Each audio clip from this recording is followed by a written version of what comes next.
बिस्मिल्लाहिर्रहमानिर्रहीम। कर्नाटक में हिजाब के ताल्लुक़ से जो सूरत हाल पैदा हुई और जिस तरह वहाँ की बच्चियों ने अज़्म इस्तिक़लाल और हिम्मत व हौसले का मुज़ाहरा करते हुए अपने हुकूक़ की तहफ़्फ़ुज़ की लड़ाई लड़ी, और गुज़श्ता कल जो नई वीडियो सामने आई जिसमें कुछ शरपसंदों ने तने तनहा एक बच्ची को परेशान करने की कोशिश की और जिस तरह उसने हिम्मत दिखाकर उन शरपसंदों को जवाब दिया, उसने हिंदुस्तान की सिर्फ़ बच्चियों में ही नहीं बल्कि पूरी कौम के अंदर एक हिम्मत और हौसला पैदा किया है।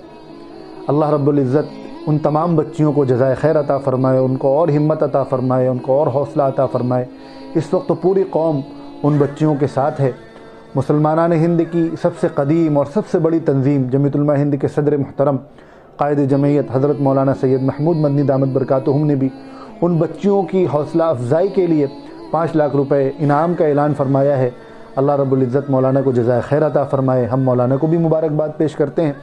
उसी के साथ साथ जमीयत उलमा शहर कानपुर की जानिब से यहाँ के ज़िम्मेदारान ने यह तय किया है कि हम उन बच्चियों को उनकी बच्चियों की हौसला अफजाई के लिए जिस तरह से भी उनका ताउन कर सकते हैं हम इंशाअल्लाह वो करेंगे। और उसी के साथ साथ शहर कानपुर के अंदर उन बच्चियों की तरफ मंसूब करके इंशाअल्लाह जल्द ही एक स्कूल की बुनियाद रखी जाएगी।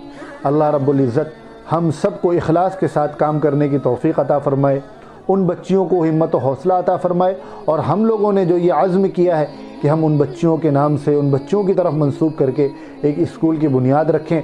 अल्लाह रब्बुल इज़्ज़त हम सबको इसमें कामयाबी अता फ़रमाए। अस्सलामु अलैकुम व रहमतुल्लाहि व बरकातुहू।